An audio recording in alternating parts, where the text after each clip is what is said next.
Hello everyone, welcome to another episode of TCG Talk, back today with another video, and this is a on-the-spot reaction vid to the scheduled ban announcement that just came out.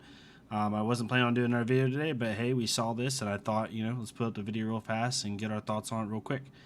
Yeah, if you're new to the channel, welcome. Thank you so much for joining. If you are a long-standing supporter, I appreciate y'all. Feel free to check out the Patreon and the Discord down below.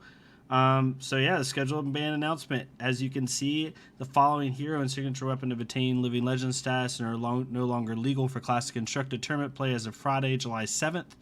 Oldheim and Winter's Whale are now gone.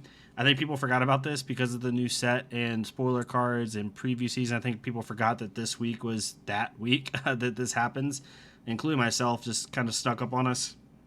There's going to be a Roll of Honor article celebrating all the players who contributed towards Oldheim's ascension, which is really cool. And then we get to the spicy stuff, y'all. The spicy stuff. So, first off, Bullseye Bracers is banned. So they hit Lexi. They actually hit Lexi, which is very, very interesting. I didn't have a strong... First off, Lexi's obviously, in my opinion, the best deck in the format, right? As of right now. It's very impressive. It's very good. Is it to the level that like Chain and Briar and even Oldheim and Prism were, in their heyday as far as like really impressive best decks? I don't think so. But the deck did give some play lines that were just insane, right? Some people were calling for 3 of a kind to be banned. Some people were calling for Bullseye Bracers was one I heard, but not as much, to be honest. Some people were calling for Endless Arrow to be banned. Some people were even saying for Voltaire to be banned. So there was a lot of different opinions. My personal opinion, right, and before we get into this, was I thought Voltaire kind of had a weird fundamental design, but I do agree that they had to make up for Rangers' lack of efficiency naturally because they pay 1 more for everything. All that to say, I think that Bullseye Bracers is probably a pretty fair ban. When I think of Bullseye Bracers, I think of some stuff that it allowed Lexi to do. It allowed her, the most obvious one is allowed her to do insane Endless Arrow turns. Playing Endless Arrow from Arsenal, and let's just say they know that, like, you flip Endless Arrow, and then let's say you play it, and they know you're going to give it go again with snaps, and they're like, okay, he probably has a Rain Razors, right? And so they block 6 because no one wants to block 8, because if you just snap it and then you have something else in hand, like some people would throw their whole hand, some people wouldn't. Let's say they double Rain Razor. Well, now I just gave up 2 cards from hand, and now all of a sudden your Endless Arrow is going to come in for 8 go again off Voltaire, come back to your hand, then you Bullseye Bracer it in and it comes in for 9, right? So like it just created like this insane like 4, and that's more against an aggro deck that kind of happened, but it created this weird time frame where Lexi could just like blow you out, right? Like that turn I just mentioned is, the Rain Racers is going to make that first Endless Arrow 8, so it's going to hit for 8, 8, 9, 8, 16, 24, 33 damage, right? Off 3 cards and 1 attack, you are able to do 33 damage if they don't block it properly. Because most heroes, once they try to block 6 maybe to try to prevent a Rain Razor, and you double Rain Razor them, most heroes can't block that 8 the next time unless they have a lot of equipment up. That's like the kind of the wombo combo turn. It also did some crazy stuff with Bolt and Shot, being able to play Bolt and Shot for 5 go again without activating Voltaire, making your opponent make a decision early. It did a lot of stuff. Now, this also inherently hurts Azalea as well. She's not able to go as wide against Dromai, and it actually really hurts her too. But I think this is probably the best ban they could have done without taking away some really cool power cards that Ranger has, like 3 of a kind, like Endless Arrow, things of that nature. So I'm okay with it. It's going to be interesting to see how much it really hurts, but I honestly didn't think they were going to do anything to Lexi, as impressive as she is. I didn't think they were going to make a change. Pulse of Eisenloft being unbanned, obviously with Oldheim being gone, this can now exist again, but there's really no one that can use it. So there's that. And then here, Bloodchief's Galata moves to suspended until Viscerai becomes Living Legend to banned. From suspended to banned. Now, this is interesting to me. I don't know why you move it from suspended to banned. I think they're looking at Galata eventually to maybe bring it back in, depending on how Vincent goes or how everything else goes. We'll see. I still think that Galata never needed to be banned. I think it was Sonata was the issue, and all you had to do was errata the interaction with Sonata and Galata to where Sonata couldn't like double up Galata's stuff. That's all they needed to do. But here's the reasoning for Bullseye Bracers. Outsiders came into the world of flesh and blood with lofty goals. Chief among them was giving new life to perhaps the game's most maligned class, Ranger. From the very first tournament post-Outsiders release, it was clear that this goal was soundly accomplished. Azalea announced to Flesh and Blood world that her days of meme were over, and the cult rejoiced. Not because we thought Azalea was weak, but because it was always Lexi Livewire that we expected to be the Ranger occupying Tier 1 of the metagame. Enter Pro Tour Baltimore. Lexi came out the gates strong at this event, going from an afterthought to the most played deck seemingly overnight. Players had soundly cracked the code, and Lexi era Flesh and Blood was upon us. However, the lone top 8 Oldheim ultimately carried the day at the Pro Tour, a trend that continued heavily across the bevy of events that followed. I think this is like the reason that they didn't make a change at first is because Lexi was dominating the format, but she wasn't dominating wins. She was dominating wins at the RTN level for sure, but at the highest level she wasn't, and I think that's why it kind of slowed down her change. However, following the Pro Tour, Lexi's representation soared in battle-hardened and calling circuits and events across Road National season. At the same time, Lexi wasn't converting that massive representation to outsized number top 8 finishes and tournament wins. Internal data showed strong win rates, but nothing ordinary with Tier 1 deck. I disagree with this. Lexi won like almost 30%. It was like 25% of the RTNs. That's a lot.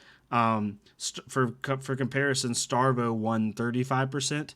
And like the other decks that eventually hit Living Legend and got changed, averaged like 25 to 30%. So she was close to like what they were. So I don't know if I agree with that. A rich meta developed. Uziri and Dromai's list in particular worked hard to solidify Lexi in their matchup, and as we expected, were able to find success with strong pilots. Oldheim and Lexi battled the stretch.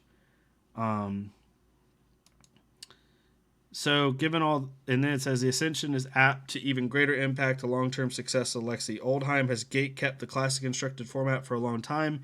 There are a host of decks that, despite devoting ample deck-building consideration to Oldheim, could never really turn the matchup against the big guy. I agree. Dorinthia, Azalea, Katsu, Uziri, all those, you had to get lucky to win that. All of these heroes had to stomach tough Oldheim matchups. With Oldheim out of the way, not only can these decks occupy the greater metagame share, but they also can refocus their deck-building efforts to challenging Lexi.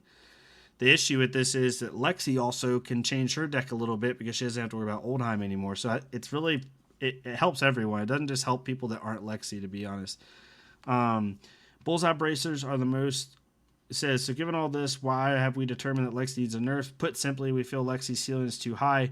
While matchup percentages are not outside an acceptable range, the games where Lexi draws well, she feels like she's easily the most powerful hero in Flesh and Blood, and her output contends with some all-timers. I agree. When Lexi draws the nuts, so to speak, you can't stop her. And the one deck that could stop her, Oldheim, is gone.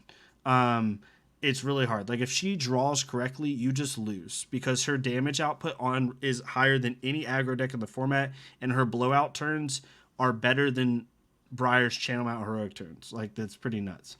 Bullseye Bracers is almost always a large contributor to Lexi's most powerful turns, whether it's allowing an endless arrow to do some looping, like I just mentioned, or just assuring that a Bolton shot is power up. Turning on Bullseye Bracers activation is always a sure sign of trouble.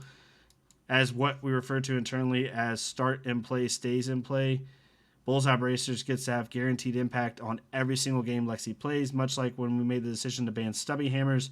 We simply feel that Bullseye Bracers adding too much consistent damage to Lexi's kit. I agree. The thing with Bullseye Bracers is at minimum, most times, it basically says, this arm piece says, activate this, deal 5 damage to your opponent, or deal 6 damage to your opponent. It's like almost like the Pouncing Lynx discussion in Fi. Like, Pouncing Lynx in Fi literally says, go get a 5 power attack because you're going to get a Lava Burst or Assault. In Lexi, Bullseye Bracers literally says, go attack for 5 to 6 with an on hit, right? And it's pretty nuts. Azalea is quite happy to pick up Bullseye Bracer as well, and we admit she is catching up a bit of splash damage here. However, replacement options for both heroes are entirely reasonable, and in some cases, we don't think this change represents any type of nerf that hurts either hero's chance at playability. And again, I agree with this. Azalea's worst matchup was Oldheim. Now that that's left, I think she's going to have a lot better time. Not as much about Pulse. I really don't care as much about. I'm not going to lie. For much the same reason, honestly, with Grace Point, we have to make the same decision in regard to Bloodshot Scalata. Scalata is a beloved card to many, including the dev team LSS, who have had many exploratory efforts to try to safely return it. It suffers from the same flaw as Awakening, though, in that there is no intrinsic limit on the number of resources this piece of equipment can produce. It only enables degenerate turns. It's true, but stifles. And this is the reason I don't think Scalata will come unbanned, if I'm being like completely objective, is because of this sentence right here. It stifles future design space to Runeblade action cards that are balanced via resource cost.